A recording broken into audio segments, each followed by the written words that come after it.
Hello, Ayeshvalcha Ahuladunya. Hello and welcome everyone to Trihan Streams. I say everyone, I think I only have one viewer right now, but that is one more viewer than I would have if I had none. So it's all good. I hope anybody watching this right now or via VOD is having a lovely day. Let's just get the live screen up here with the code and whatnot.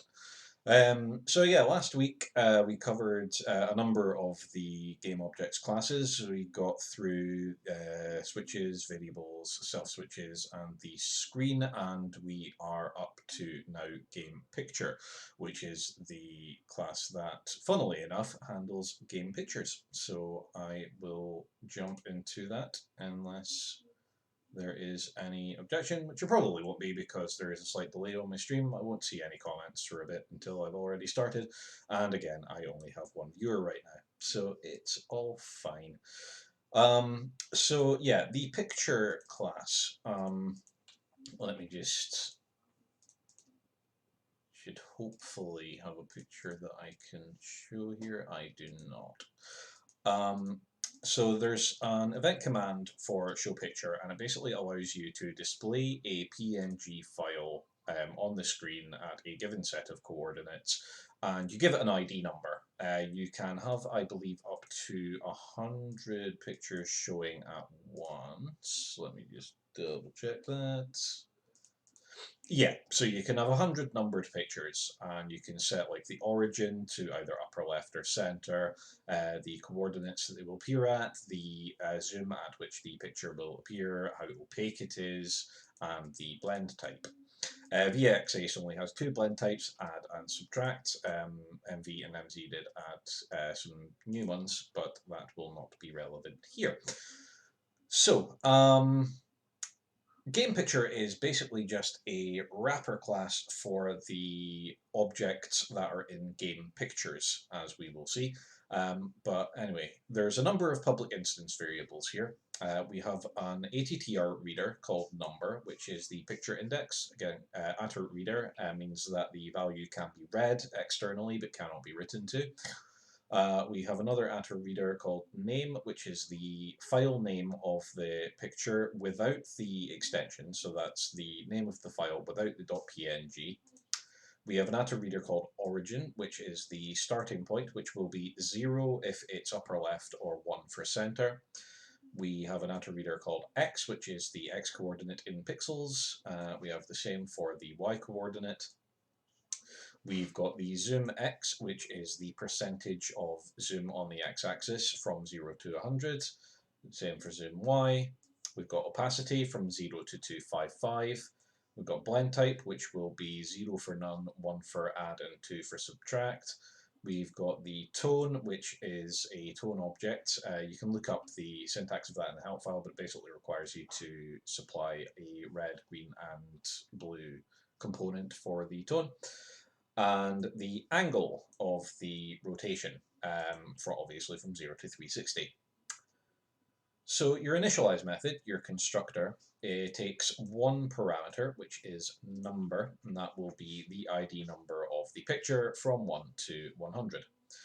We set the number instance variable to the value passed into it, and then we're calling four initialization methods. We've got init basic, init target, init tone, and init rotate. So first of all, we'll check init basic, and it just sets the name to a blank string, the origin, the x, and the y all to 0, the zoom x and zoom y to 100%, the opacity to 255, and the blend type to 1. And I wonder if that is the correct thing for it then. Because I thought 0 was normal, but I don't think it defaults to add. Let me just double check that. Give me 2 seconds. Let's see. Built-in. Nope. Library. Oh, I have a new follow. Thank you very much for the follow, the Titanic Teapot. Yoda, just stopping by to show your channel the same love you show mine. We'll be having to lurk though, as I need to go make dinner. Well, the follow is appreciated and the lurking is appreciated more so. Thank you very much for tuning in. Right, where was I? Data structure, picture. I don't actually think there is one for that.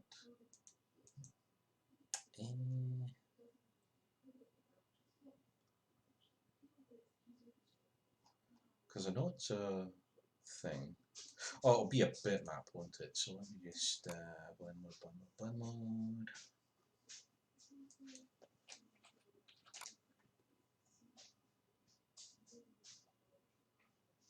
Where are we?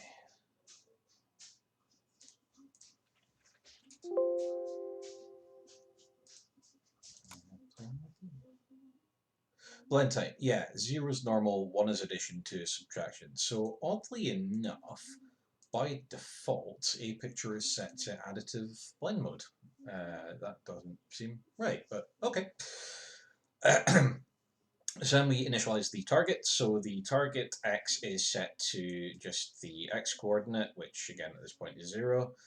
Target y is set to y at this point 0. The target zoom x and target zoom y are set to 100, same as the standard ones. Target opacity is set to opacity, and duration is set to 0. That will be an instance variable that will track how many frames it takes before the target becomes the current.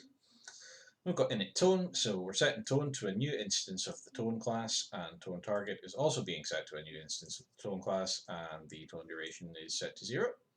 And then we're initializing the rotate, so angle is set to 0, rotate speed is set to 0, and again this is another instance variable that will denote how fast the picture rotates when it is rotating. So then we've got the show method. This takes a number of parameters. We've got the file name of the picture, the origin value, the x, the y, the zoom x, the zoom y, the opacity, and the blend type.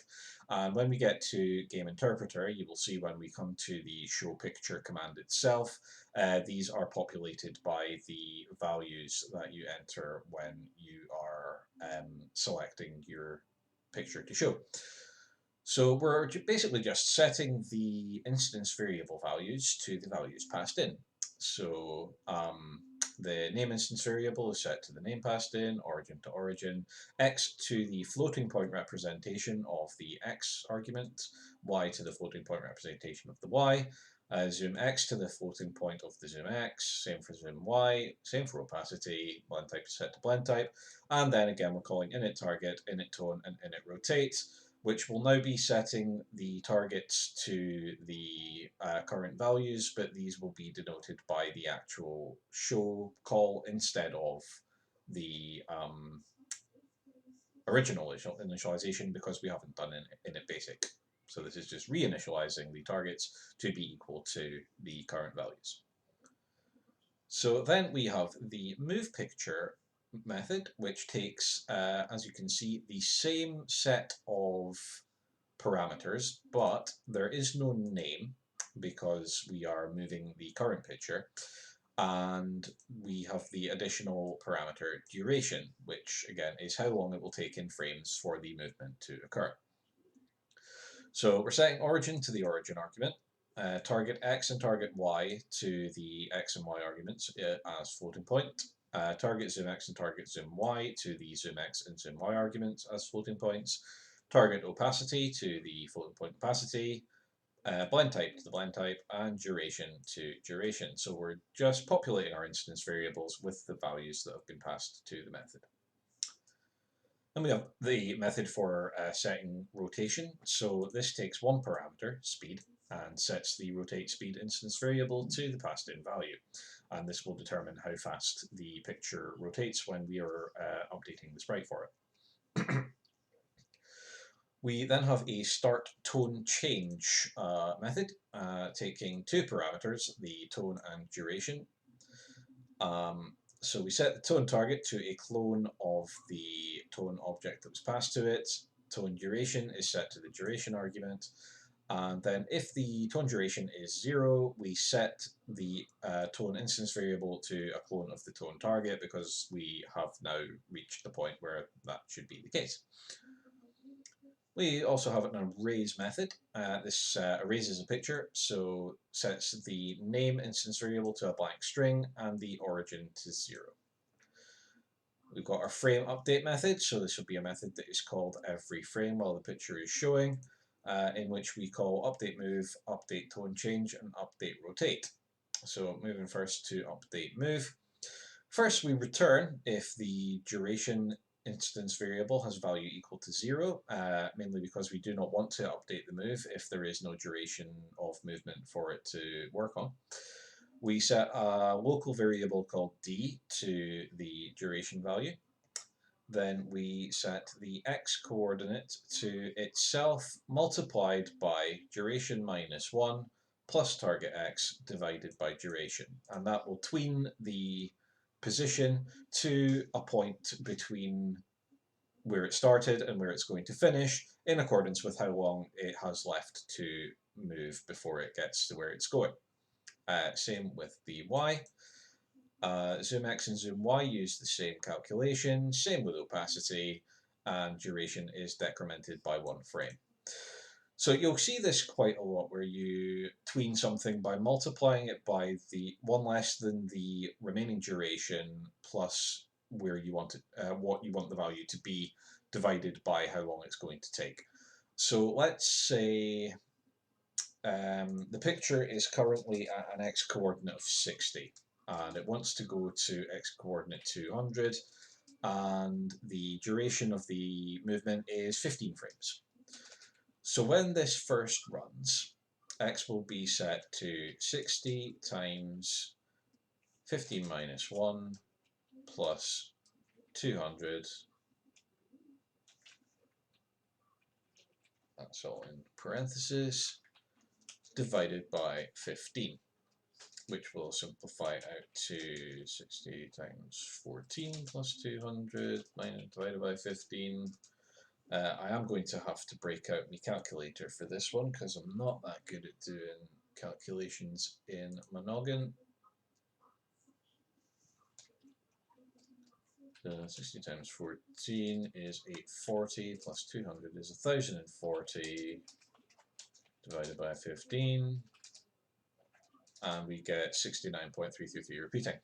So the first time the picture moves, it will go from x60 on the screen to an x coordinate just past, well, it will be floored probably, so it'll end up going to 69. And then the next one, it will be 13 instead of 14, then 12, then 10, and so on and so forth. And that's how you end up getting a progressively larger result for it until it reaches the place where it is meant to be going. And then we have update tone change, which is more or less the same thing. Again, we return if the tone duration is equal to 0 because we have no effect that we want to process.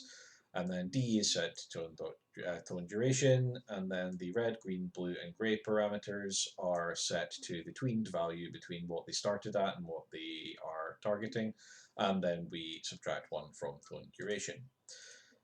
And we've got update rotate, so we return if the rotate speed is equal to 0, because if it's at 0 it doesn't want to rotate. We add on to the angle the rotate speed divided by 2. Then we add 360 to the angle while the angle is less than 0, and then we return the angle mod 360. So for example, let's say that the rotate speed is 2 and the picture is currently at a rotation of 165 degrees. And yeah, so the first time that that rotates, rotate speed is greater than 0, not equal to 0, so we don't return.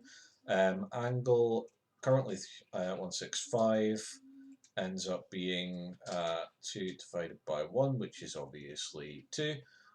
sorry, 2 divided by 2, which is obviously 1. So we add 1 to angle and it becomes 166. That is not less than 0, so we don't have to add 360 to it. And then we mod that 360, which will just be 166, I believe. Yeah.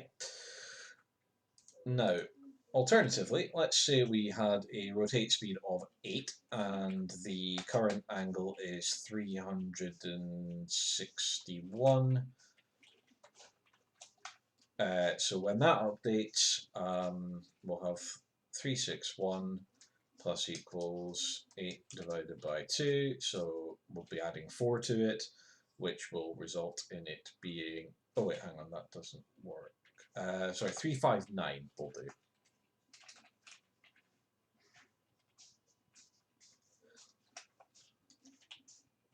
So 359 plus 4 is 363.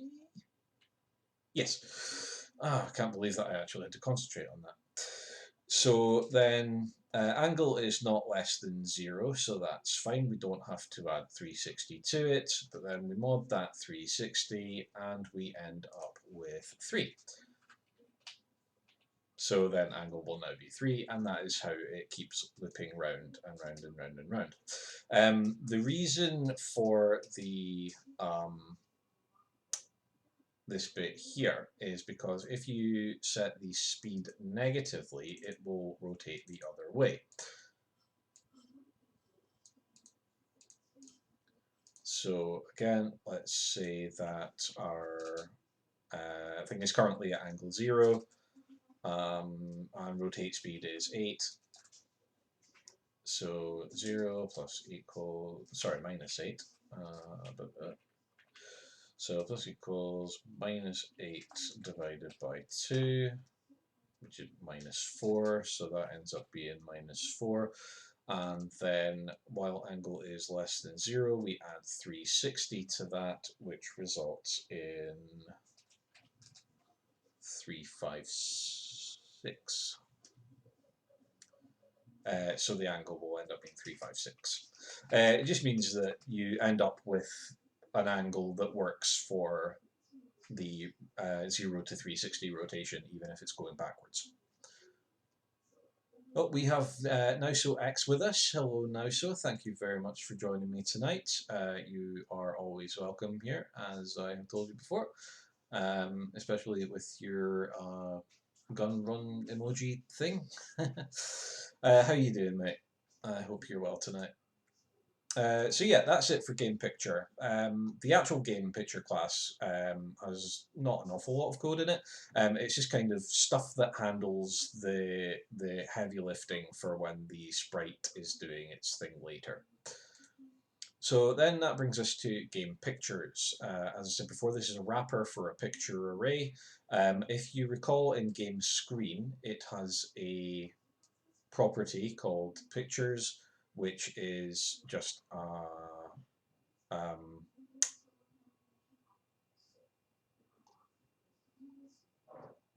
set of pictures. You can see there, pictures equals game pictures.new.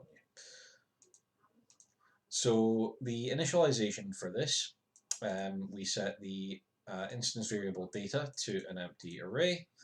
Then we have an array access method, same as we had in switches and variables and self switches, where we return the number index of the data array if it exists, and if it doesn't, we return a new instance of game picture passing in the number.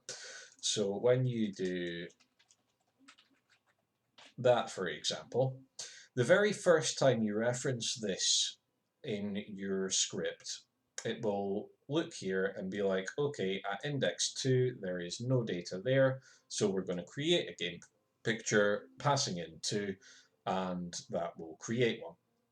That brings us back to here, where we're calling the initialize method of the picture.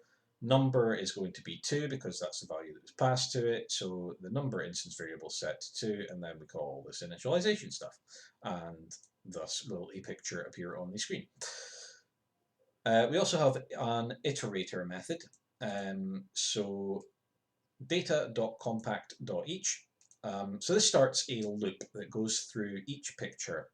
And what .compact does, it's a method that you can call on any array that just returns the array without any blank elements in it. So it takes out any nulls or undefines. And then .each just loops through each element of said array, and we pass it a block where we are using the iteration variable picture. So each element that is being looped through will have the internal designation picture, and we're saying yield picture, and we're calling that if block given. Block underscore given question mark is a built-in Ruby method where you can determine whether something was passed a block. So we can see that in game screen where we've got the clear pictures method. So we're calling the each method of pictures, passing in pictures the iteration variable, and we're calling picture.erase. Now this is the block that is being passed to each. So when this runs, block given will return true because a block was passed to it. It's this block here. That means that it will call yield picture. And what that does is it takes the value from the block and runs here whatever code is in there. So if we go back here, we have picture.erase. So that gets passed back to game pictures where this ends up basically saying picture.erase, and then that goes back to this picture, which goes to the element of data that is currently being looped through. And it's kind of like a game of Chinese whispers almost, only there's no, like, it ends up with the same message as it started as because it doesn't get corrupted at all.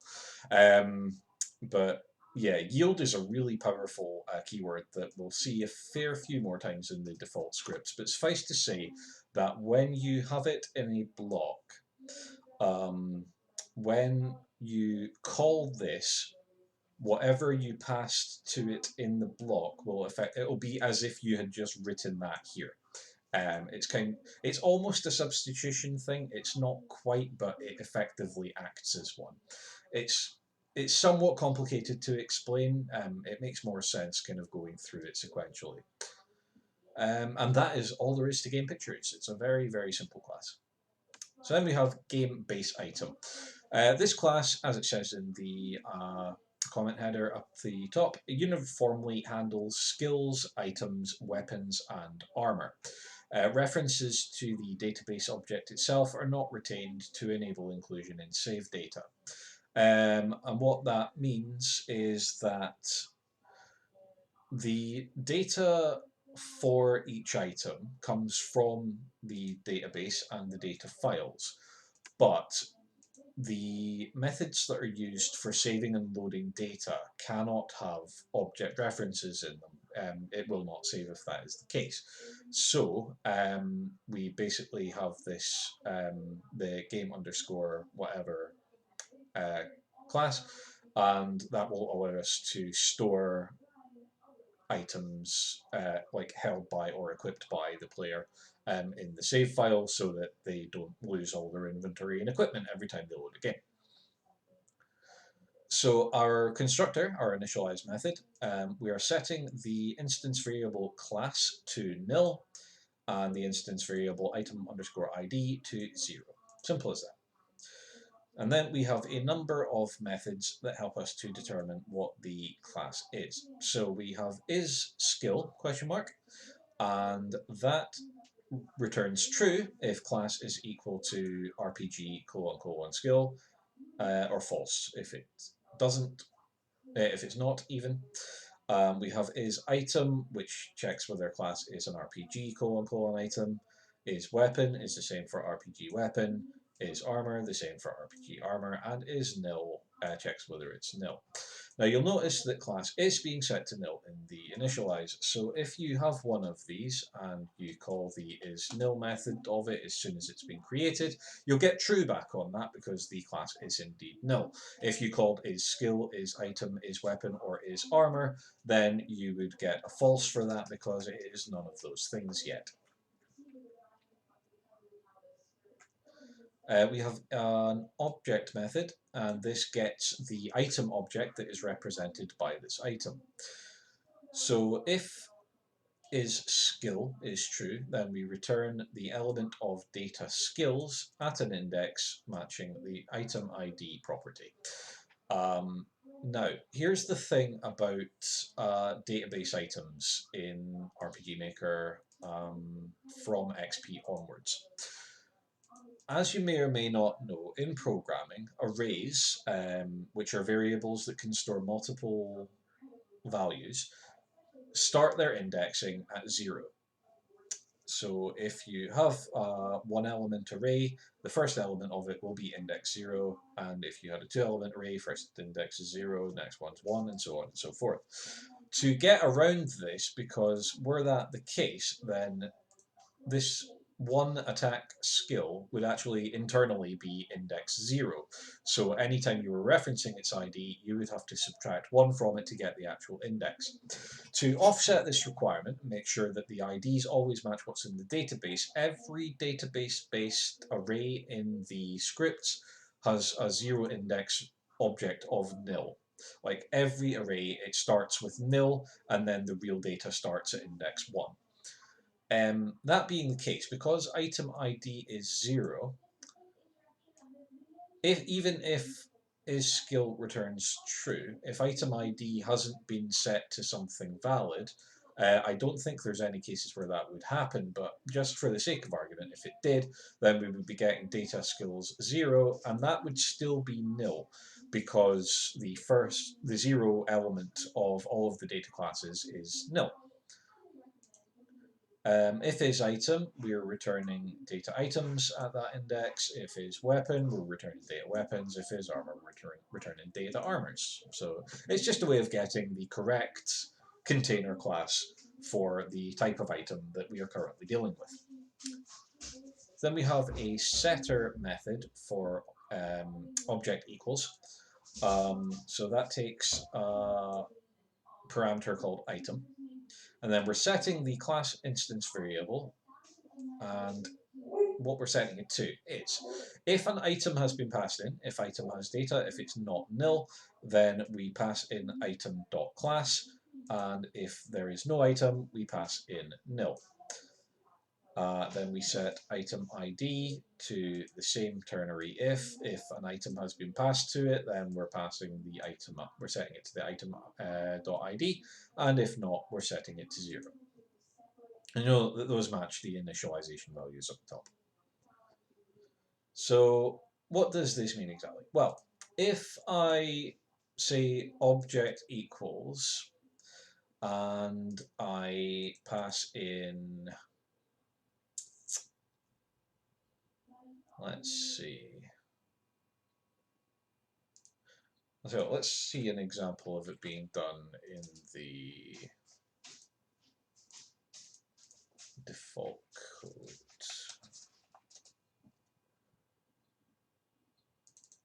Yeah, so in game action, if you're using an item and the object is set to data items item ID. So let's say that you had just used a potion, for example. So if we go to the items tab of the database, I'm pretty sure you can see that, yeah. Potion is ID 1. So you would say object equals data items 1, and then dot class for this would be RPG : item, because these are the, as I said last week, RPG is a module and it holds all of the different data types that can be stored in an object, and item is one of those subtypes. So this is the class of all of the items in your database, all these things here. Okay. So then we have a set underscore equip method. So that takes two parameters, is weapon, whether it's a weapon or not. If it's not, obviously it'll be an armor. And then we have item ID, which is the weapon or armor ID.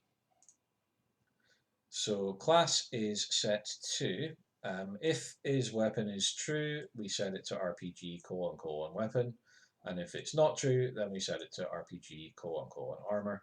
And then item ID is set to the item ID value passed in. And that is how we denote that as an equipment. Looks like I have 3 viewers now, so hello new person, whoever you happen to be. Thank you for tuning in. If anybody has any feedback on this. I initially did Slip into Ruby as just written tutorials. Doing it as a stream is entirely experimental. I know this is a fairly dry topic to cover in a stream. If you've got any feedback on that, any suggestions for making it less dry, more exciting, anything you want me to specifically explain in more depth, or even if there's something else entirely that you want to see from Wednesday's streams, please do not hesitate to request, give me feedback, just say what you want. Wednesdays are very much an experimental phase for me right now. So yeah, if you've got anything, lay it on me. Anyway, so that is game base item. So now we have game action. So this is a class that handles battle actions, which are used within the game battler class. Basically, all battlers, actors and enemies alike, have a set of game actions which represent what they are doing in a particular turn in battle. So game action has the following public instance variables. We've got an attr reader called subject, which is the action subject. That will either be an actor or enemy object representing the character who is using the thing. So I think having links to your stream recordings available for your Patreon members would be nice, since Twitch deletes after a certain length of time. Yes, that is an excellent point, now. So, and you can actually get the previous videos on my YouTube channel because I upload them to YouTube 24 hours after I stream them here. Although I did forget to do a few, so I did a few in bulk earlier this afternoon. So both the Slip into Ruby and the Rise of the Third Power streams are on my YouTube channel. Excellent point about linking this to that, so I will certainly be doing that. And I will provide links on my Patreon updates as well. Excellent point there. While we're on the topic, actually, since Nauso brought it up, if you like what I create, if you like my content, if you want to help support me in my endeavours to continue doing so while not having to bend over backwards working for a living, do feel free to support me on Patreon. I offer a number of really cool tiers for support, including written feedback on your games. I do one-on-one debugging sessions, to also hour-long weekly one-on-one tutoring sessions for coding. I will literally just take you through any kind of coding stuff that you want to get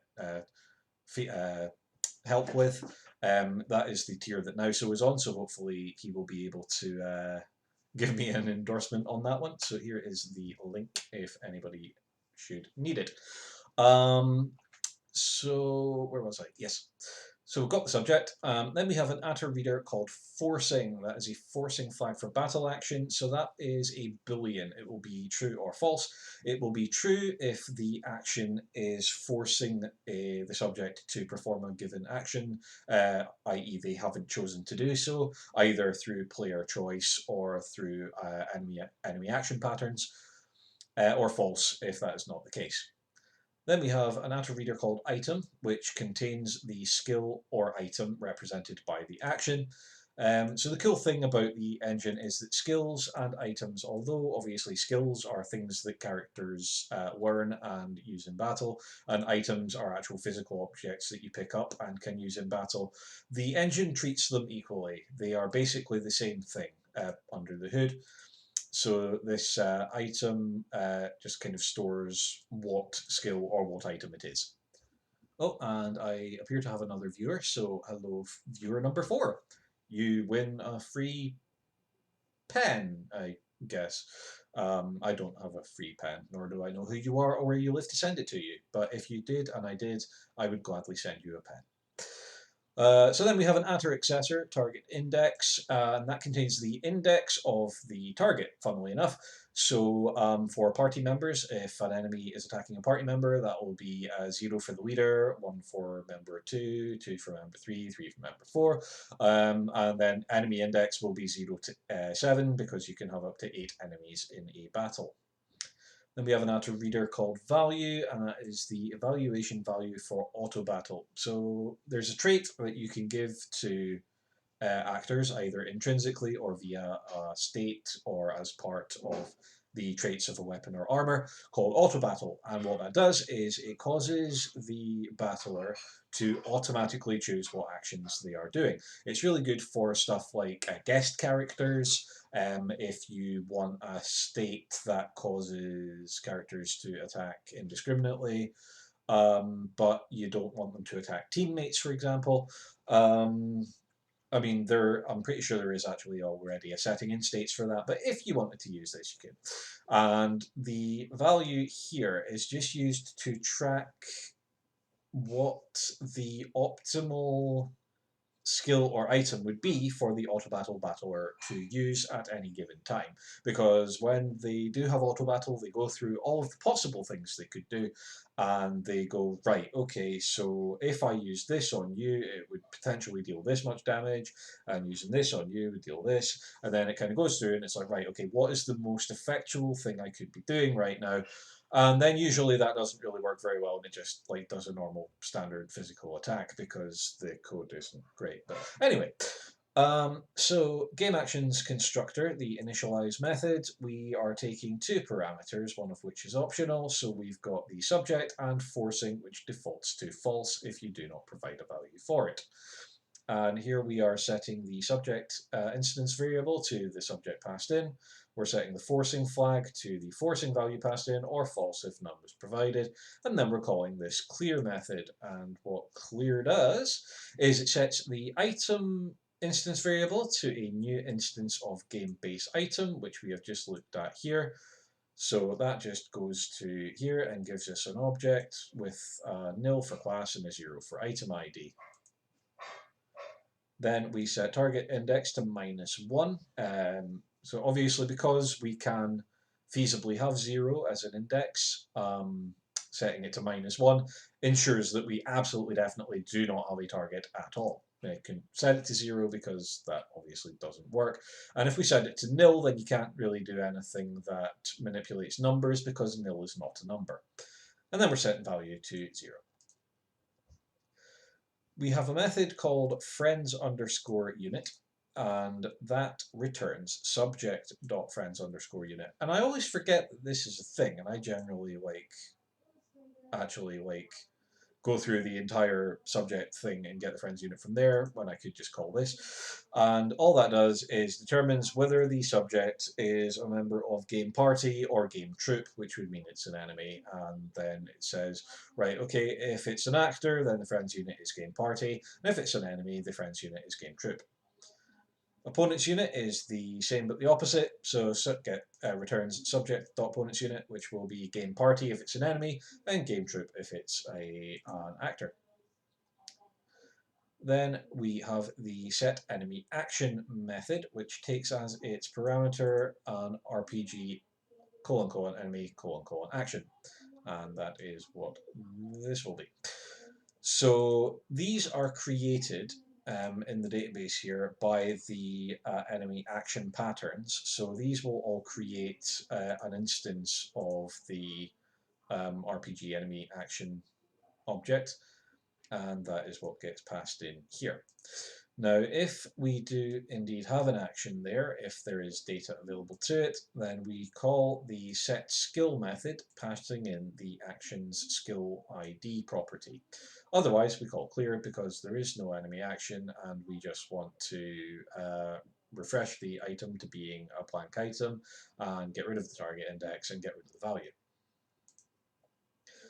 Now we'll jump a little bit here because we are calling set skill, so we'll go down to set skill, and here we see that we take as a parameter the skill ID, which we're getting from action.skillID when we call it, and then the items object is being set to the element of the data skills array at an index of skill underscore ID. So let's go back to our example here. In fact, I'll find an enemy that does something other than attack. So take the rate here. That should be rat, but it's been typoed for as long as VXACE has been out, and I don't think it's ever been fixed in the default data. So body slam is skill number 21. So if we go to the skills tab, and we can see here, yep, 21 is body slam. So when set enemy action is being set to body slam for the rat, action will be the representation of that attack pattern entry, and its skill ID will be 21 because it's body slam that the rat is using. So that calls set skill, passing in 21 as the skill ID. So then we're setting item.object to data skills 21, and if we go to 21 in the skills, it's the body slam skill, because this is the list of objects that represents what's in the data skills object.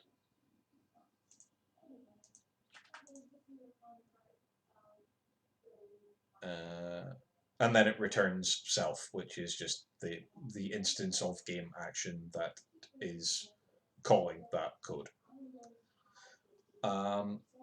So jumping back, because we'll just go through these in order now, we have set attack, where we are calling set skill, but for the skill ID, we're passing in the subject's attack skill ID.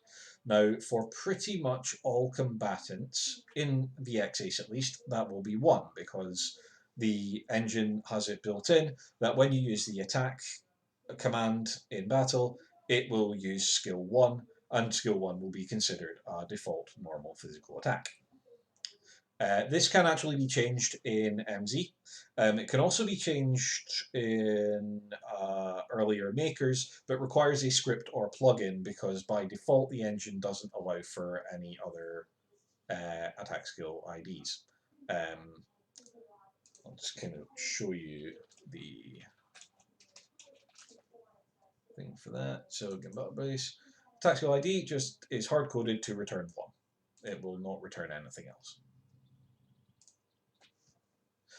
Then we have set guard, which is much in such the same thing. We're calling set underscore skill, and we're passing in the subject's guard skill ID. Again, this is hard coded into the engine to be skill 2. Skill 2, if you look at the database, is guard.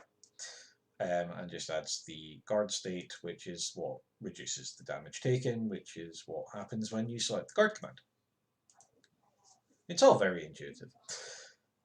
So after set skill, we have set underscore item, which takes an item ID rather than a skill ID and sets items object to the element of data items at the index of item ID. So let's say in battle you are using an elixir. Elixir is item ID 8, so the object that represents that item will have an item ID of 8. So we're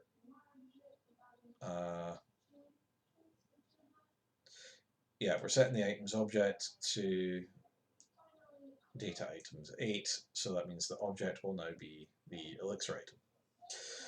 We have a method called item that just gets item.object, so rather than having the ID of the item, we're getting the actual object it represents, be that a skill or an item. Then we have an attack question mark method. This determines whether the item is the attack skill. Now you can see there that it's got item equals whatever, and that is calling this method here.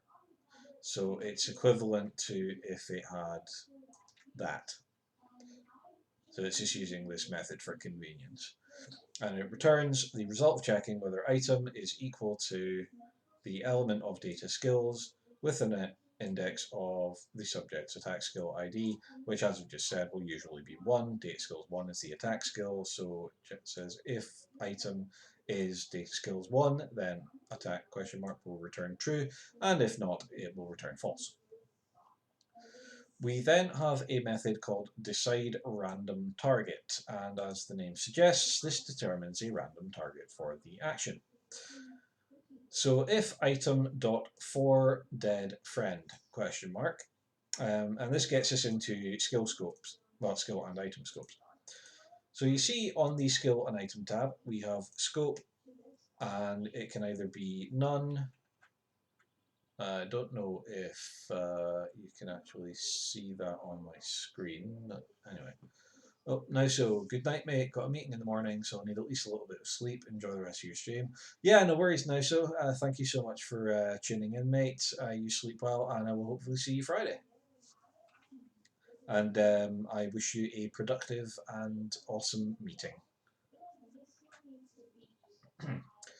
Yeah, so your scopes, they can be none, one enemy, all enemies, one random enemy, two random enemies, one ally, all allies, one dead ally, all dead allies, etc., etc., etc. And each of these is checked for in a particular method that checks the scope of it. So for example, for dead friend will return true if the scope is dead ally or all dead allies, false otherwise. And if that is the case, so if that is if the scope is one of those two things, we are setting the target, and we can do that because oh no, sorry, yeah. So we're setting a temporary variable called target to friends unit dot random dead target. So friends unit will either be game party if the subject of the action is an actor, or game troop if it's an enemy. And then random dead target, as we will see when we get into the game party and game troop methods, just get a random dead member of that unit, if indeed there is one. Else if, otherwise, if it's not for dead friend, if item dot for friend, so that will return true if it is for one or more allies. Then the target is set to friends unit dot random target, which is the same as random dead target, only the random target it generates is not dead. They are fairly intuitively named, these methods. And else, otherwise, if it's not for a dead friend and it's not for a friend, then it must be for an enemy. So target equals opponent's unit dot random target. Now, if target exists, which it only will if one of these statements was hit, which always will be because obviously the else covers all possibilities that the if and else if don't. But it is possible that random dead target, random target, and also random target will give us a nil result if there are no eligible targets there. So we still need this if statement checking to see if a target actually exists. And if it does, then we are setting the target index instance variable to target.index, which is the index within its group of the target battler. And otherwise, if there is no target, then we're calling clear because we need to get rid of the target index and the value and set item back to blank game base item instance. Then we have this method here, set confusion, and that just calls set attack. So why do we not just set attack when the subject is confused? Because we could just have put set attack here, but I think it's just there basically to wrap around that so that we can see that it is for confusion and not for any other purpose. So we have this method prepare for action preparation. So if the subject dot confusion returns true and forcing is false, meaning the battler is not being forced to take a particular action, Then we call this set confusion method, which is this one here, which just calls set attack. Then we have a valid question mark method, and that determines if the action is valid or not. You can see there in the comment, assuming that an event command does not cause force battle action, if state limitations or lack of items, etc., make the planned action make the planned action impossible, return false. So here we are returning the result of forcing and item. So if forcing is true and there is an item, or the subject returns true when it calls its usable method, passing in the item, which will check whether the subject can use it. Then we have a method for calculating the action speed, so our speed method here. And the speed temporary variable is set to the subject's agility plus a random number from 0 to 5 plus the subject's agility divided by 4. So if the agility is, say, 20, that would end up being 25 divided by 4, which is 6 and a little bit. So that'll give us 24 plus a random number from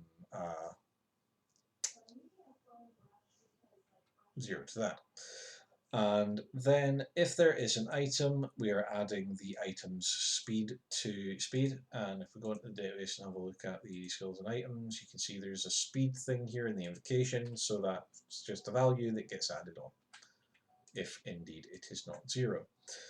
And then if attack, so as we saw up here, that's if the item is the skill corresponding with the attack skill ID, we add the subject's attack speed, and that is done via traits. So we can see here, if we go into actors, you can add an attack speed trait,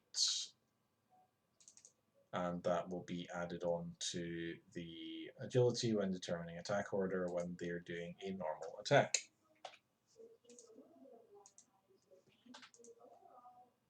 And then we return the final value of speed. We have a method here called make targets to create a target array. So if forcing is false, meaning that the battler hasn't been forced to take a particular action, and the subject is confused, we return an array with one element consisting of confusion target, which we'll see in a second.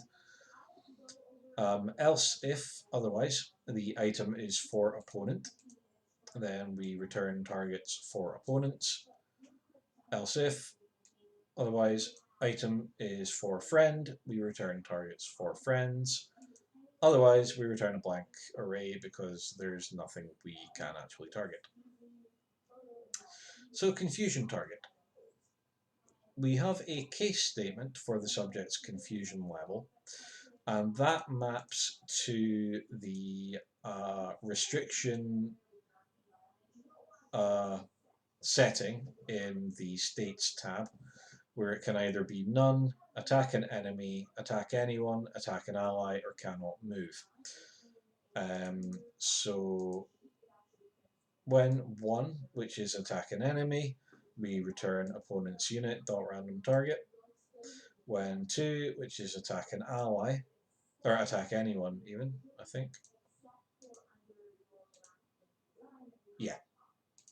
The 2 is attack anyone. If a random number from 0 to 2, non-inclusive, so that'll be either 0 or 1, is equal to 0, then we will return opponent's unit.random target, meaning it will attack an enemy. Otherwise, we will return friend's unit.random target, meaning we will attack an ally. And otherwise, if it's neither 1 nor 2, then we return friend's unit.random target. Targets for opponents. If the item is for random, so that's 1, 2, 3, or 4 random enemies in the scope, Then we return a new instance of the array class, passing in as the size the item's number of targets property, which tells us how many targets it can target, or opponent's unit dot. Oh wait, hang on. No, I read that wrong. Yeah, so a new instance of the array class with a number of elements equal to the item's number of targets property, and each element of the array will be initialized as opponent's unit dot random target. So we get a random enemy for each target that the action can have. Else if, otherwise, if it's not for random, if item is for 1, meaning it's set to really, it's not yawning. Meaning it's for an enemy or an ally, then we set a temporary variable called num to 1 plus, and then what we're adding to it is we're checking to see if attack returns true, which it will if the item is for the attack skill. If it is, then we return the subject's attack times add as an integer. Otherwise, we add on 0. So this adds on the number of additional attacks that the battler is supposed to get if it is a single target attack. If the target index instance variable is less than 0, we return an array consisting of opponent's unit dot random targets multiplied by num, so that will give us num elements in the return array. And otherwise, if the target index is 0 or greater, then we take as the array opponent's unit dot smooth target, passing in the target index multiplied by number. What smooth target does is it just makes sure that if it targets something dead, it's not targeting something alive, now alive, and if it was targeting something alive, it's not targeting something that's now dead, and it kind of gently and elegantly shifts the target over to something eligible if that is the case. And then an else here. Oh God, so sorry about this. God, I must need as much sleep as Nauso does. So otherwise, if it's not for random and it's not for 1, then we return opponent's unit dot alive members, because the only other possibility is that our eligible targets are the entirety of the opposing unit. Then we have targets for friends. So if the item is for user, then the element array we return just consists of 1 element, the subject. Otherwise, if the item is for a dead friend, inside that we check if item is for 1. If it is, then we return an array consisting of 1 element, friends unit dot smooth dead target, passing in target index. And if it's not for 1, then we return friends unit dot dead members, because the eligible targets are all dead party members. And otherwise, if it's not for the user and it's not for a dead friend, if it's for a friend, so for some number of allies, if it is for 1, then we return friends unit dot smooth target, passing in target index, and otherwise we return friends unit dot alive members. God almighty, I don't know where all these yawns are coming from. Maybe it's just that this is just a really dry subject to cover. So we're coming on an hour of that. I'm wondering if I should maybe I'll get through this and then I'll maybe stream a game or something, because I don't know. I don't know if this is really working the way I envisioned it doing, and I'm not really getting feedback from anyone, positive or negative, on whether this is actually worth watching. I know for a fact that I'm not getting as many viewers on the Slip into Ruby streams as I am on Rise of the Third Power, so obviously the game ones are more popular, and I don't really want to be spending one of my days in the week streaming something that nobody actually wants to watch. So I will possibly review after this. So we have a method called evaluate, which evaluates the value of an action for auto battle. Value and target index are automatically set. So we have evaluate here. Value is set to 0. We call evaluate item if the action is valid for the subject.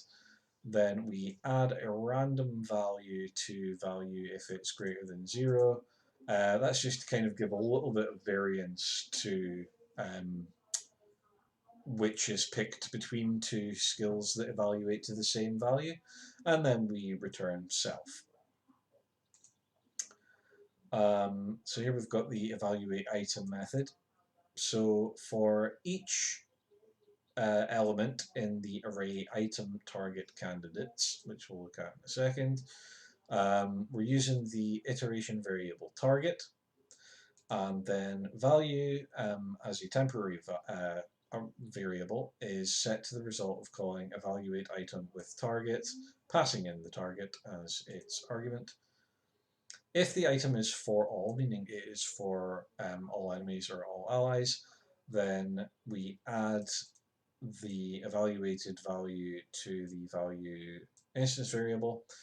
And otherwise, if value is greater than the value instance variable, then we set the value of the instance variable to the temporary or the internal one, and then we set target index to the index of the current target.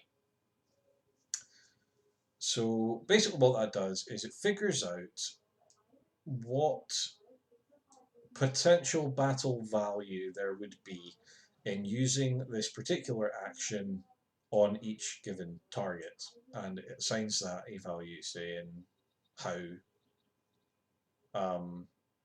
good that is. And if it's going to be used on all valid targets, then it's basically using value as a cumulative count of all of the values for each target. And otherwise, if the value of the currently evaluated target is greater than the previous one, then we're now setting the target that we will be using the action on to the current one because it's a better prospect than the one before it. Then we have item target candidates, which get the candidate targets. Remember, we used that here in evaluate item. So if the item is for opponent, then we are returning opponent's unit dot alive members because we just want to offer as potential targets all of the living enemies for who our subject is. Otherwise, if the item is for user, then the only valid target we can give them is the subject.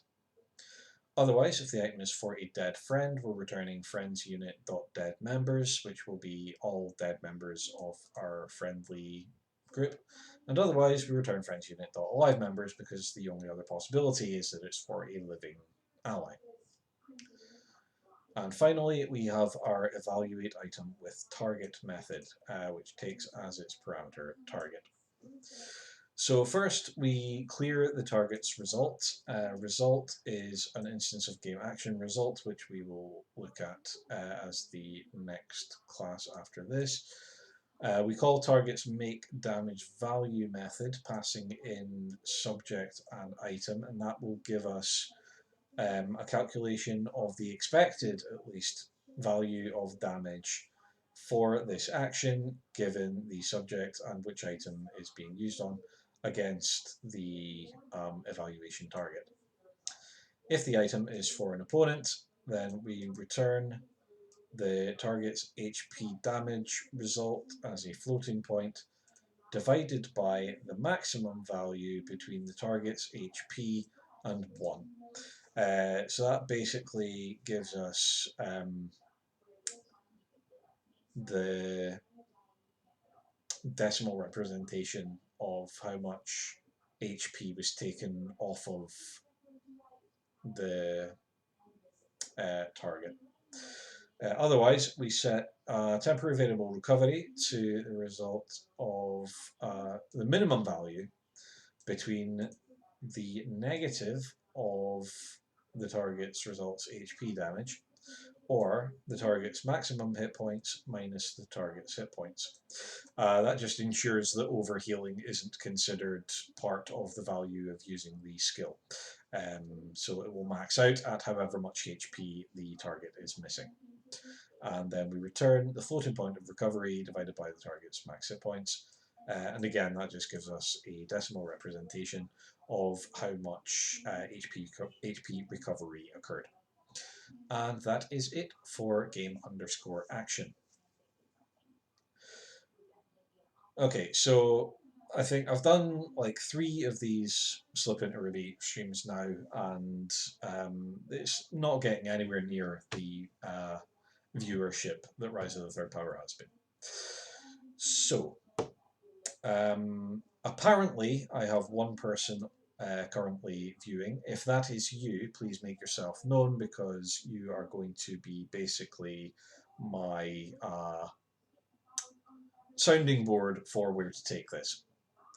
I really want to know what I could be doing on Wednesdays that would be worth watching, which appears to not be this. Which is fine. I did accept when I started doing this that it might not be the most exciting thing to go over in a stream. Maybe I can still do these as YouTube videos rather than Twitch streams. I can just record them a different day or something and make them a thing. So maybe, what else could I do with Wednesdays? I did do one where I streamed me writing plugin code. I don't know if that would be a bit more up people's alleys. I don't know. What something from Wednesdays.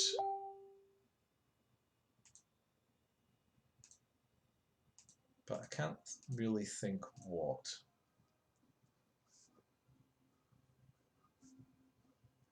But yeah, I think it's becoming clear that this isn't going to work.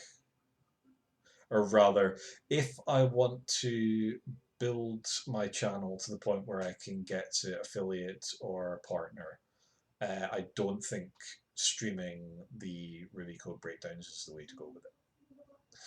And I'm okay with that. I make my peace with this. I did, as I say, accept in the beginning that this might not work out. I know that it is not the most exciting thing to watch.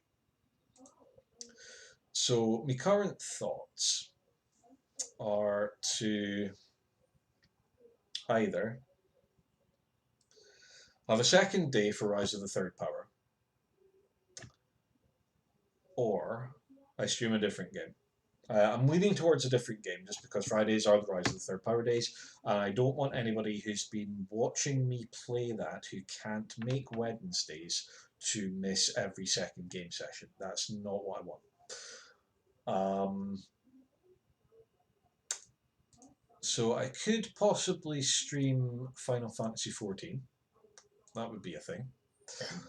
Or I could stream Vampire Survivors. I've still got quite a bit of content to unlock in that. The only thing with Vampire Survivors is it gets to a point in a match where I'm basically just weaponized up the wazoo and I've got all my stuff fully upgraded and I'm literally just sitting there waiting out the timer, and that's not going to be fun to watch either. I could stream Among Us. I don't know if that's still a big thing, really.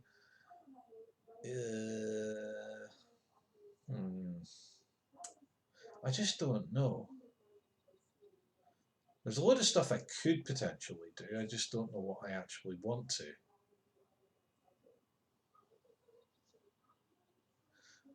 But whoever my one current viewer is doesn't seem to be weighing in at all. So I am going to message a friend and see if he is about and if he's got any insights on this.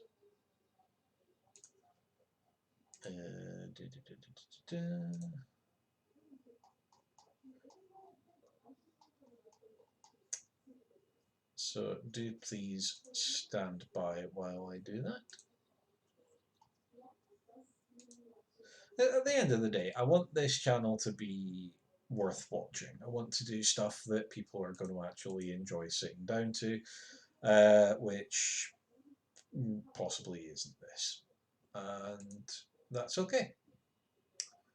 I keep saying that, and it's starting to sound like the lady doth protest too much thing, but I really am okay with that fact. Right.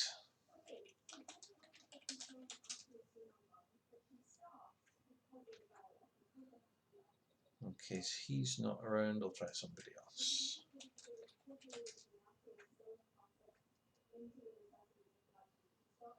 Oh, I'm potentially just talking to myself right now. Wouldn't be the first time. But that's okay, because if that's the case, then I am not really performing for anyone right now, and that means that I don't really have to do anything particularly exciting.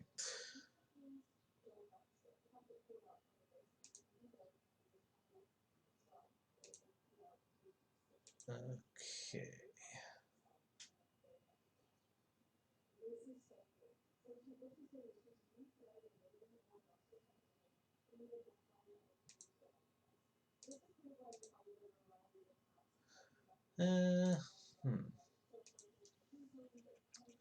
Okay, my friend is in a meeting.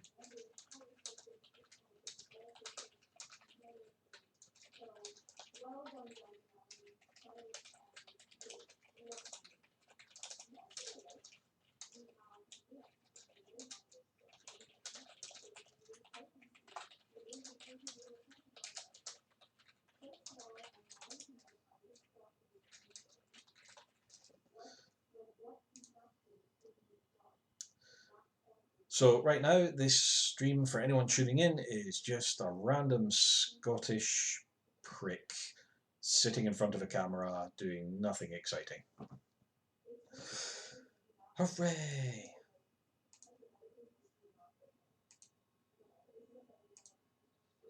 That's just one of the many services I offer here on Trihan Streams, is nothing in particular for nobody at all.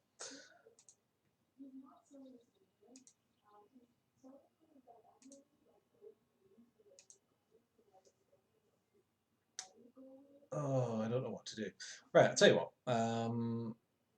I'm just gonna update and fire up Vampire Survivors for now, and I will stream myself playing that while I talk to myself and figure out what I'm going to do from here. But you know what? It was a worthwhile experiment. I'm glad I did it. I'm glad to know that it doesn't look like I'm going to get the viewership figures from Slip into Ruby that I thought I perhaps would. Which is fine. It's a very niche thing. The RPG maker crowd on Twitch is probably not the biggest. So yeah, it's all good. It's fine. So what I'm gonna do is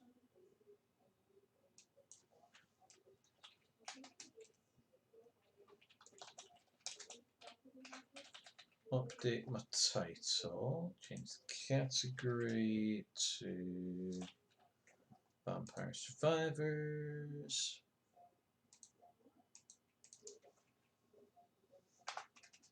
And then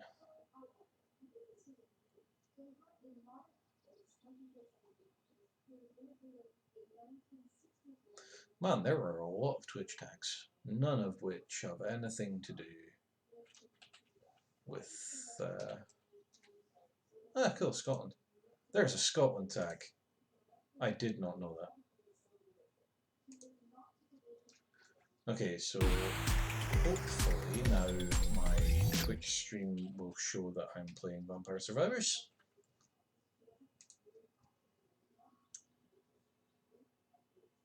And our survey said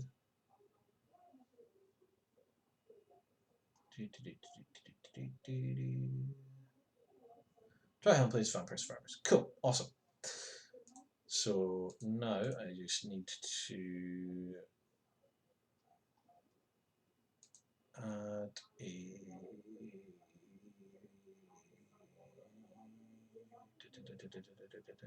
Game capture. Add new source.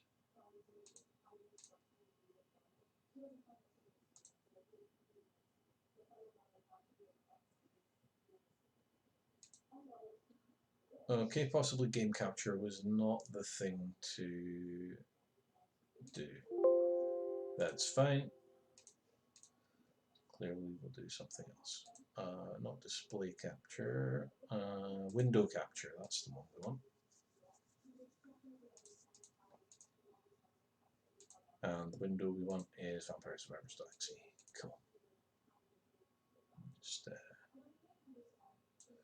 do that and then put that down here.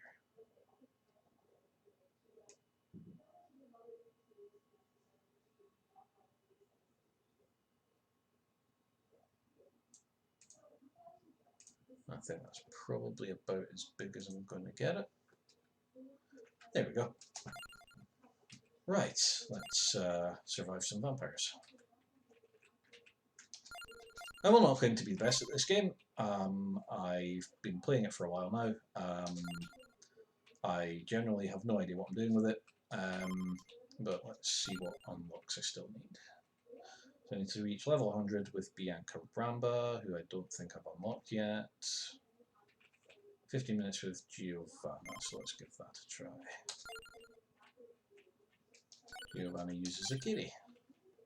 How fun. And I've never actually done the Gallo Tower, so that's going to be interesting. Let's give her a shot.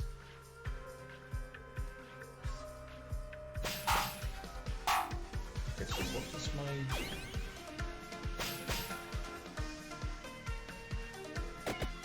Ah, so that's what the cats do. Okay, cool. Go with the magic one, I think.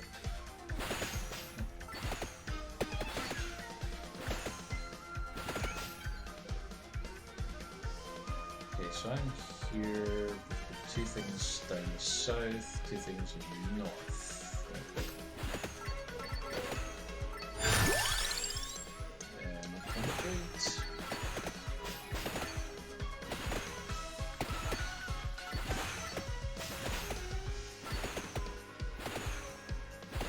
The cats kind of just look like enemies to me.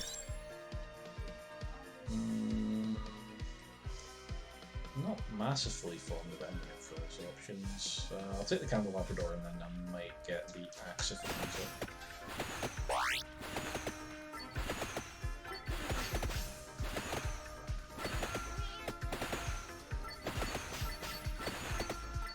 I still can't quite figure out how the cat's weapon works.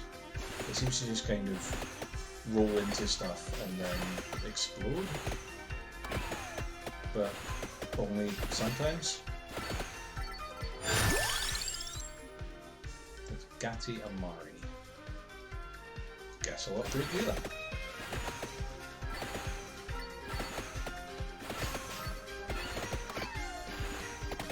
The only problem with having the cats is that when they come on screen, I'm not sure if it's a cat or an enemy, so I don't know whether I need to avoid it.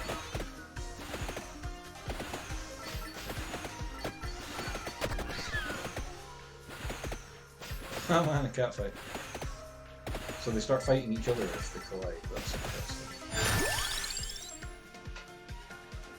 No, that is really not...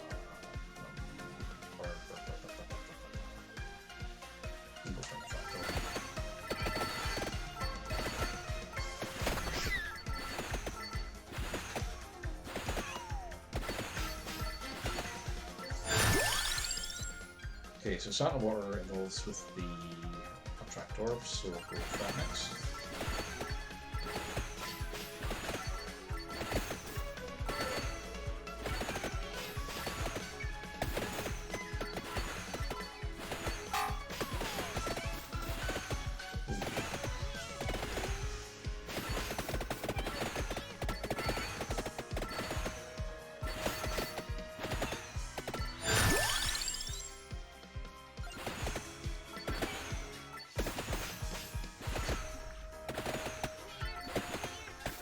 Damn, this is a lot of enemies.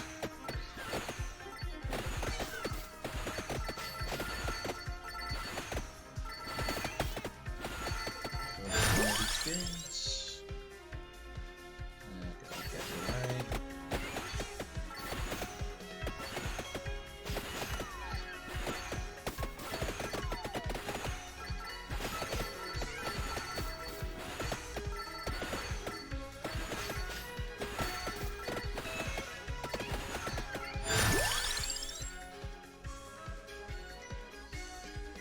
King Vital is usually a good shot.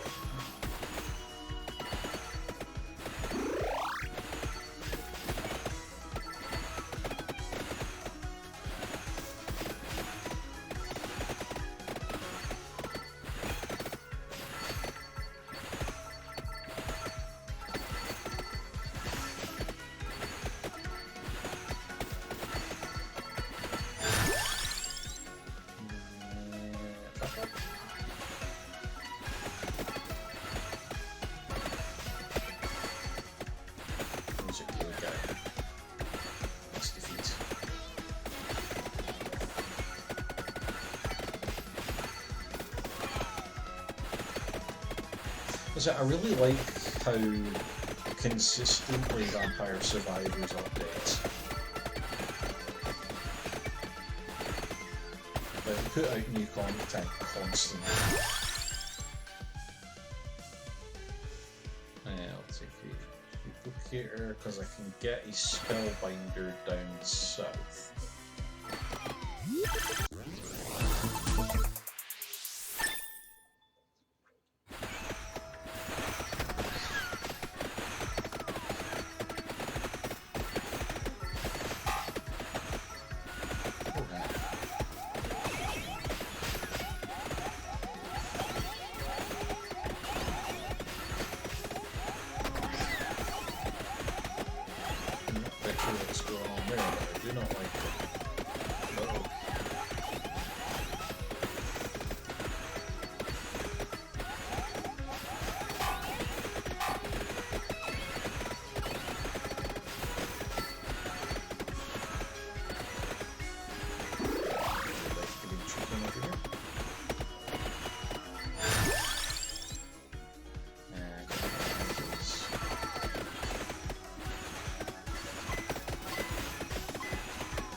Start going down south for that Spellbinder.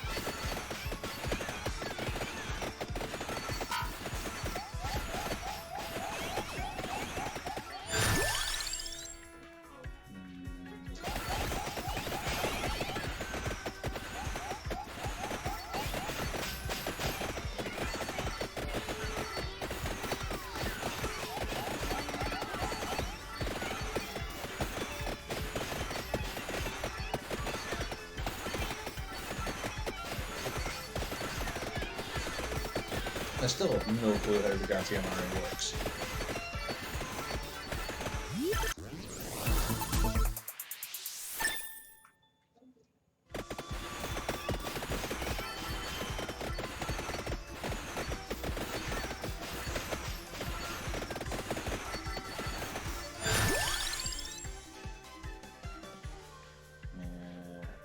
Yeah, I'll take that detail.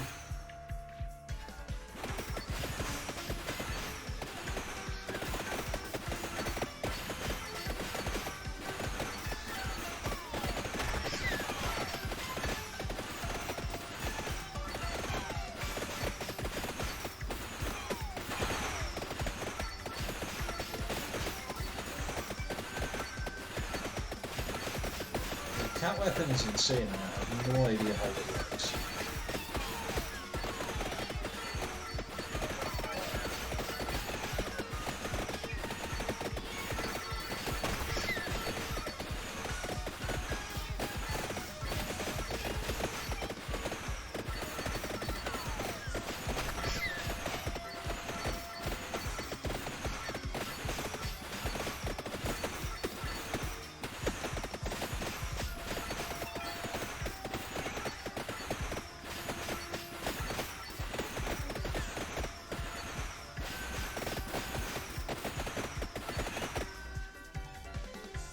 Oh, Siegfried Bacon is here. Hello, I apologize for my tardiness yet again. Hey, it's all good, man. It is always nice to see you, whether late or otherwise.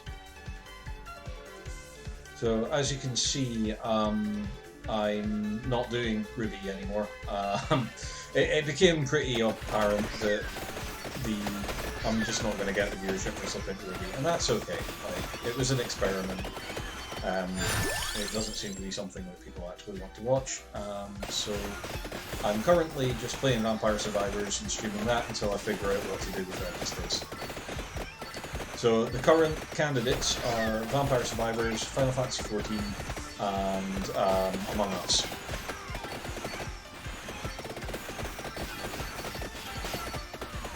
I know that most of the people who like regularly watch me won't really care because they tune in for me rather than what I'm playing at the time, but obviously I would still like to get some input on that. I'm eating the stuff that will make us money sort of stuff, at least thanks man. Oh yeah, stuff that will make us money, feel free to always be late on account of that. I actually had an interesting potential business opportunity for Kit earlier, so we'll see how that one works out. Potentially exciting stuff in the pipeline there.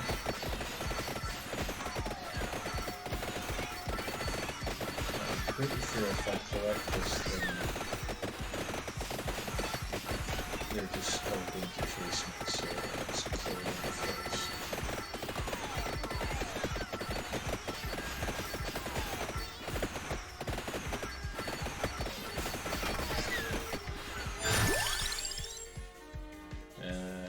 Yeah, I'll quite happily take that.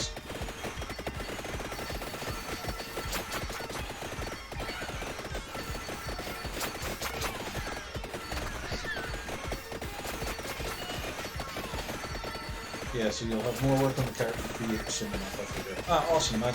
Yeah, if you just keep me posted on that. I'm getting fairly caught up with other things. Still got a few bits and pieces to get caught up on, but we are getting to a good place. Which I am happy with.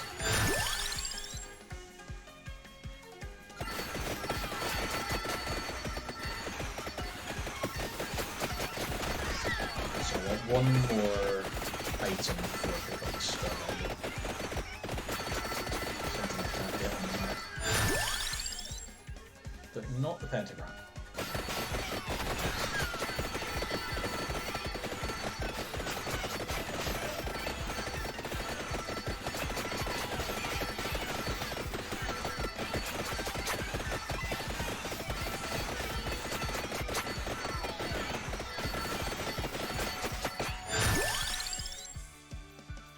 Yeah, I'll take a whole heart one.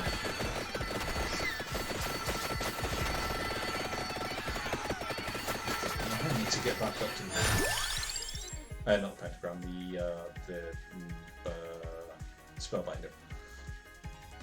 Oh no, I want to take a fire one. That's my 6th weapon. I don't have the evolution item for it, so no.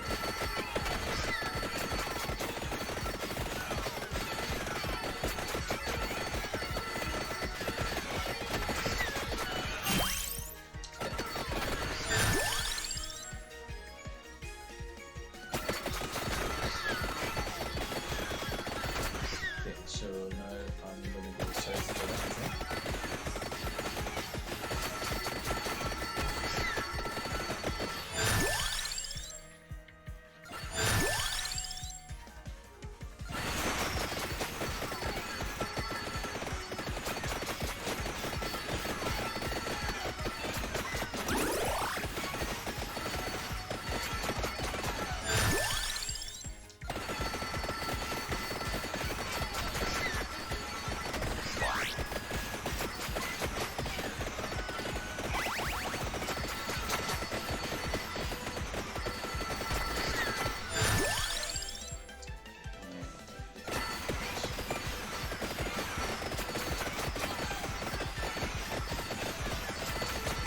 this game can get insane with the number of enemies on screen. I mean, this is nothing.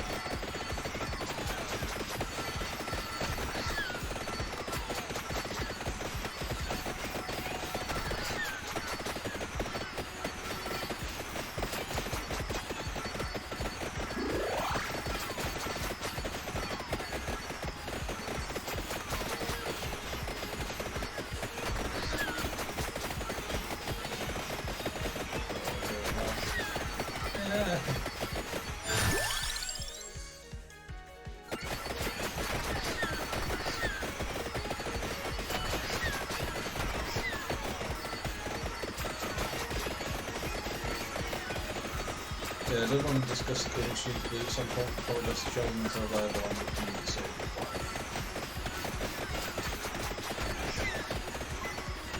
Yeah, I think we can talk about that after the stream if you'd like.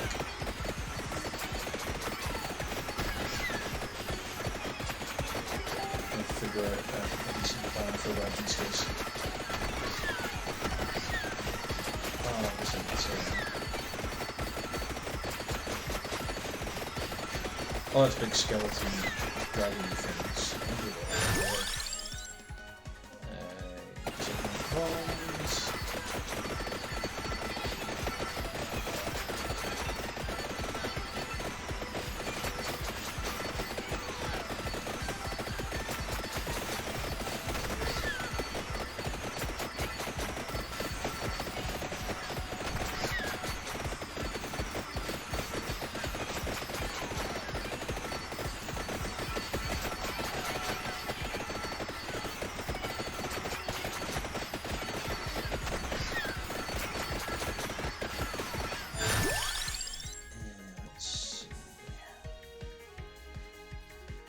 I could take the cross because that evolves with the clover.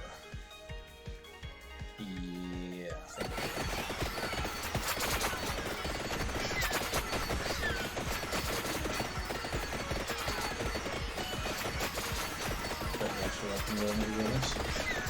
Bacon Dragon is here. What update? Yeah, what can do? I'm just playing some Vampire Survivors while I try and figure out what to do on Wednesdays because it's clear that Slipping to Ruby is not going to work out.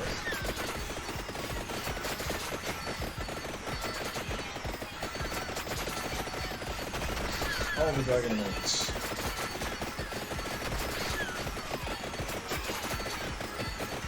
The screen is so full of boring cats I can't see it.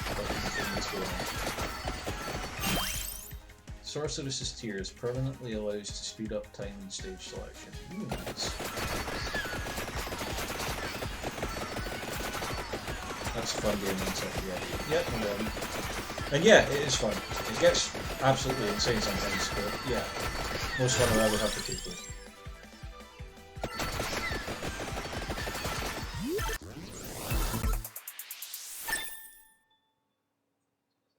Holy ones.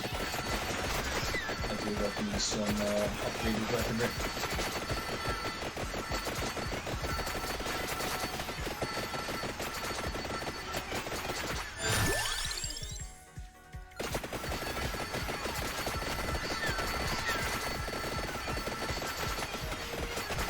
So yeah, assuming I don't come up with another idea to fill the coding Wednesday slot, it's looking like it's either going to be Vampire Survivors, Final Fantasy XIV, or possibly Among Us.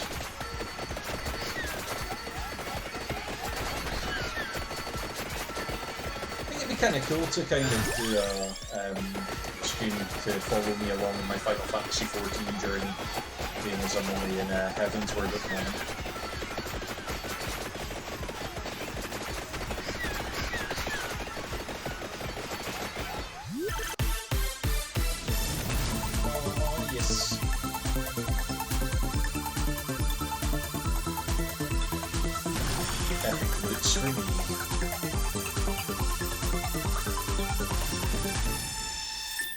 Let's see what we got. We got a level for Cross, 2 levels for Holy Water, a Clover, and a Hollow Heart. Nay too shabby. Let's head north and get all that good stuff.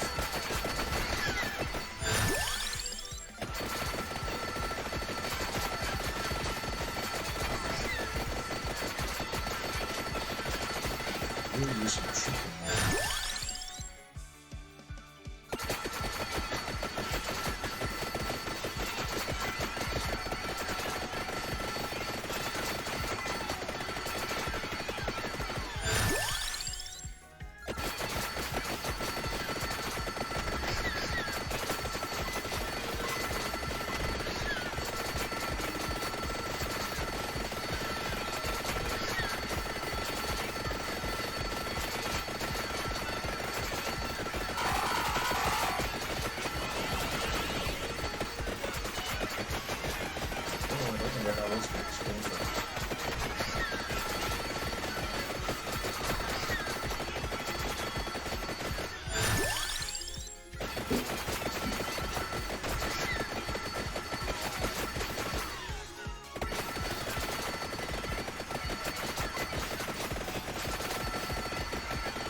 Oh, getting multiple level ups in the middle.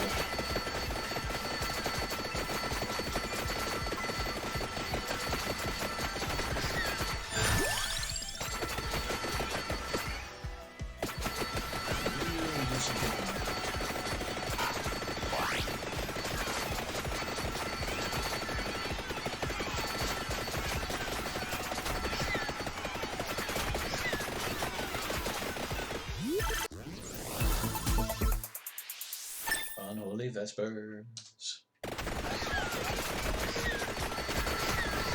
Oh, what the fuck?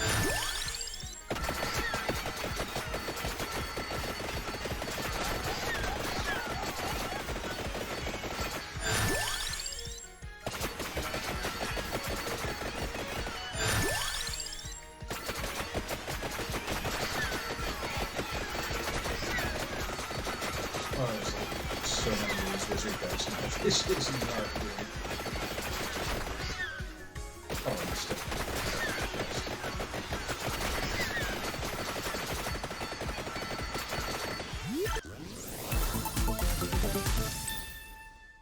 Let's see what we've got. Candelabrador, an empty tome, and a clover. Don't mind.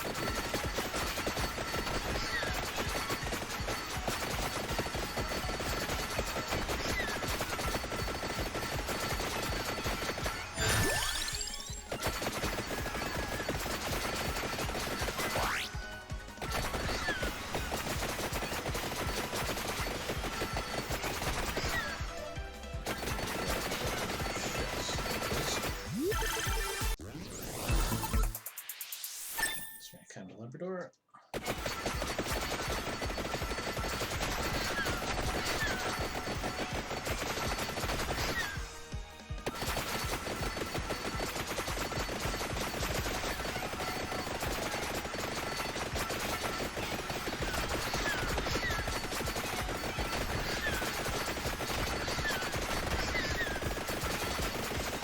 Oh, there's so much stuff on the screen now.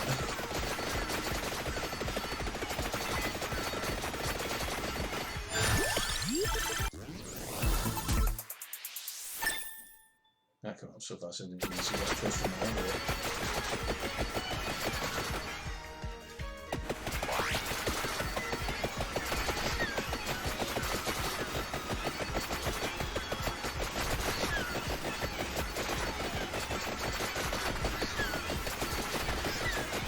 Slow and steady wins the race, as they say.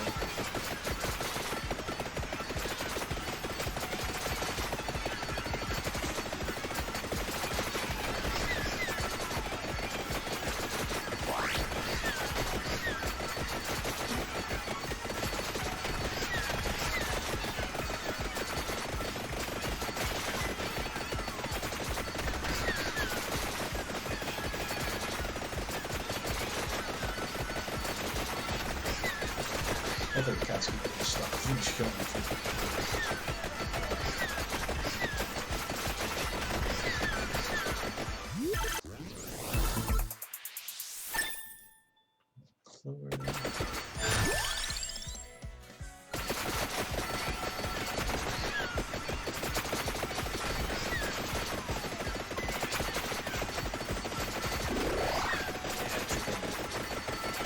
Just what I needed.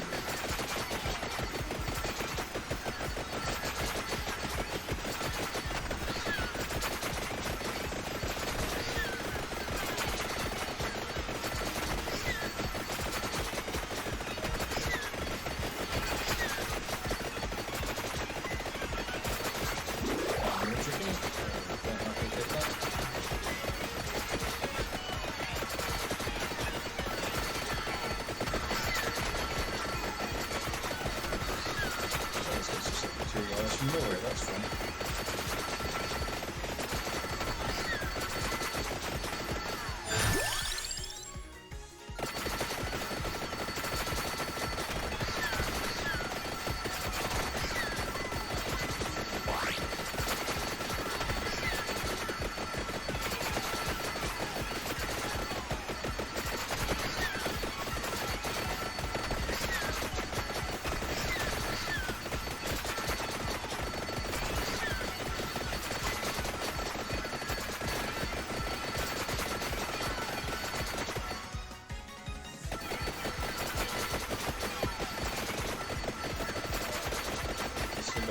Stay away from the water.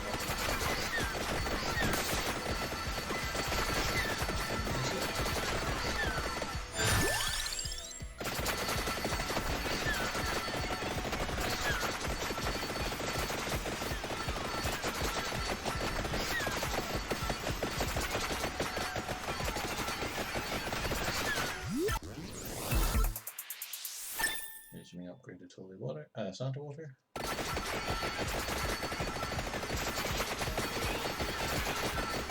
think my only unupgraded weapons now, I've got the cap, the axe, and the cross, but I don't think I've got the thing for the cat.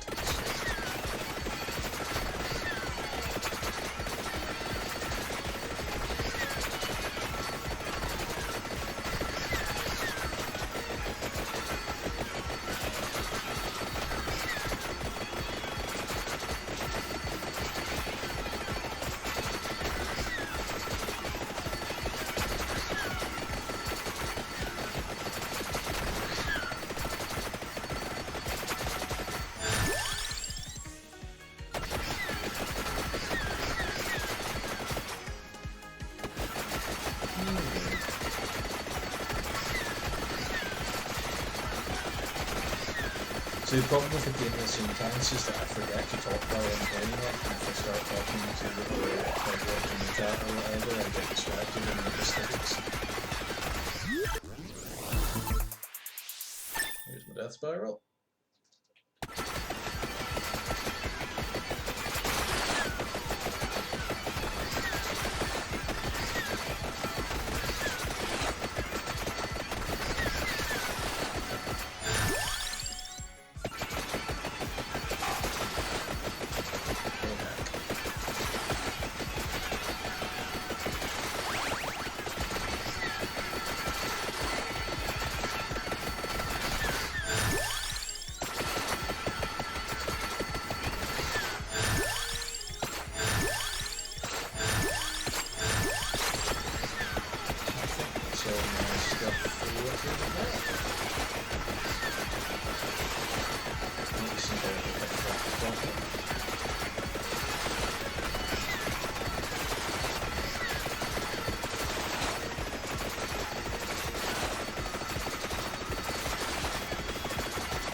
Heaven Sword.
Yeah, insane is the word.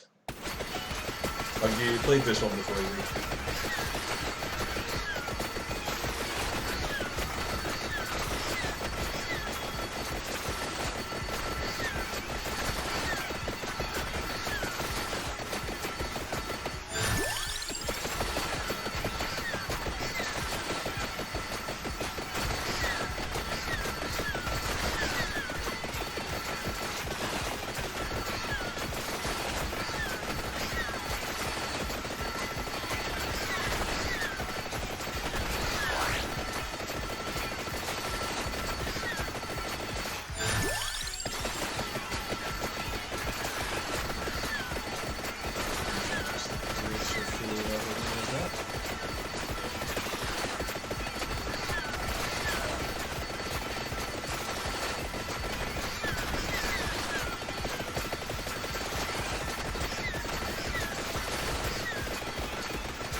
Big old bag of money.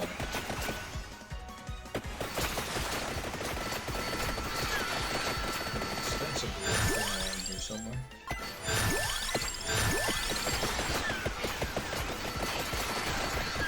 Oh, it's moving. Random Atsuro enables the unlocking and activation of Arcanas. 6. Saraband of Healing. Healing is doubled. Recovering HP damages nearby enemies for the same amount. Ooh.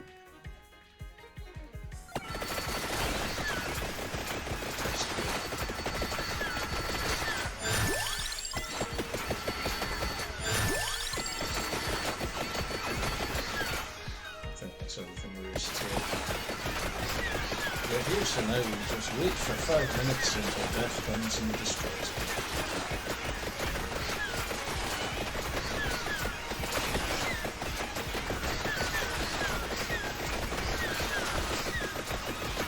I still have no idea how the cats work.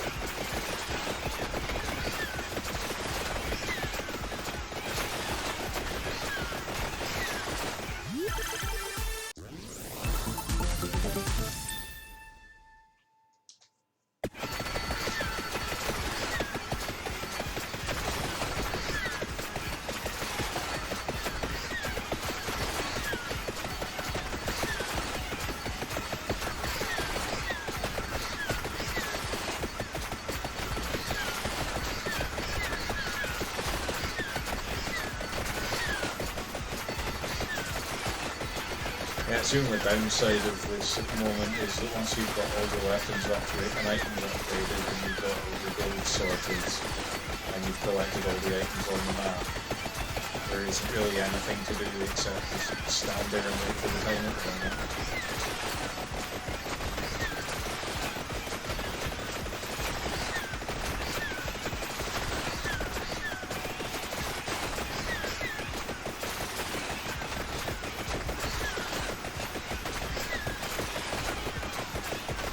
Interesting to see if anything comes out through this.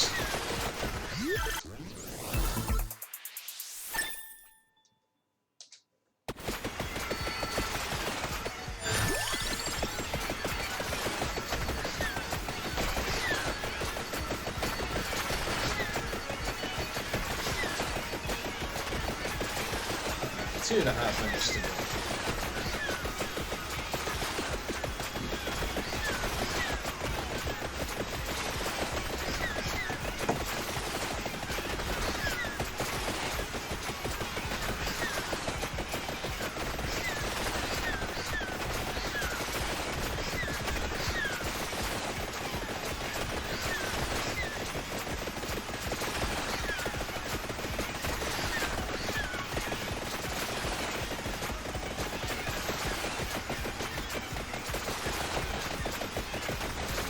Down into an absolute metric from experience.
There she goes. I got 5 achievements on that run. Ain't too shabby at all.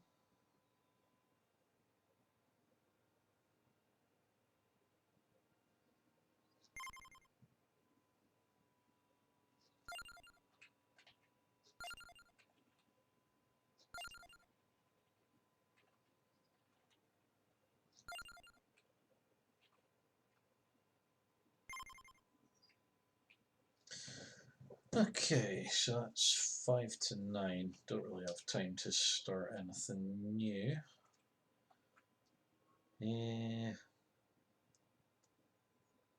Anything you guys want to talk about for the next 5 minutes? Or shall I just finish it off there for tonight?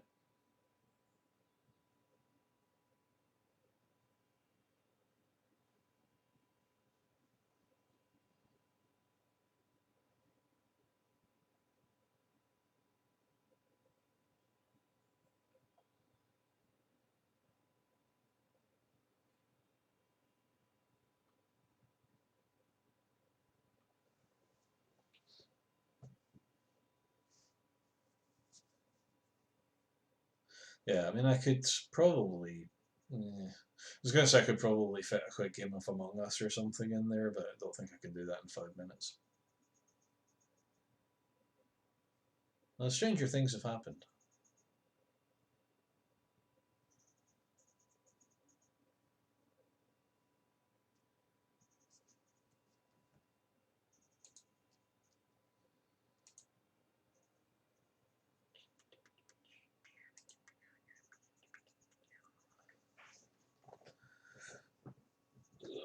So, what's your plans for the rest of the evening?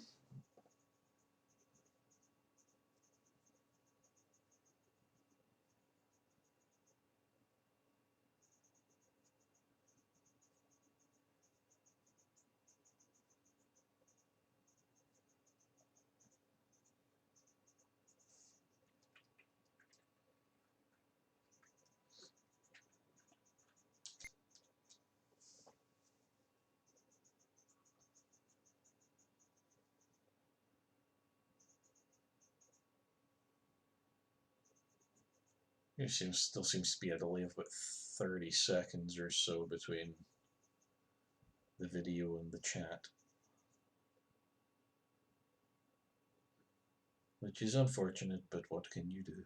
By the way, on Bacon Dragon's recommendation, I'm switching to OBS, which will maybe help with the delay. I don't know. So starting from Friday, I will be using OBS instead of Streamlabs.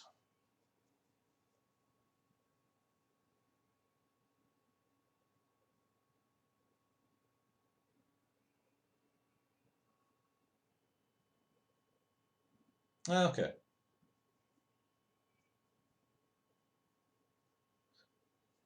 Maybe it's just that you're ignoring me then.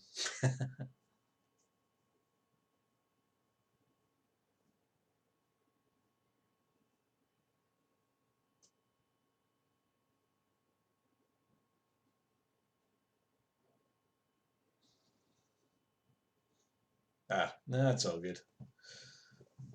Well, I think I'm going to wrap it up there for tonight.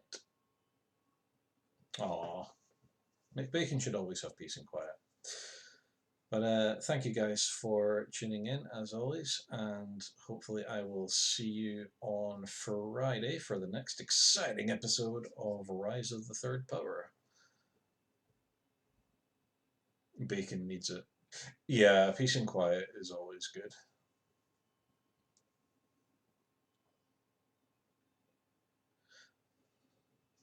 Alright guys, take care and I'll catch you later.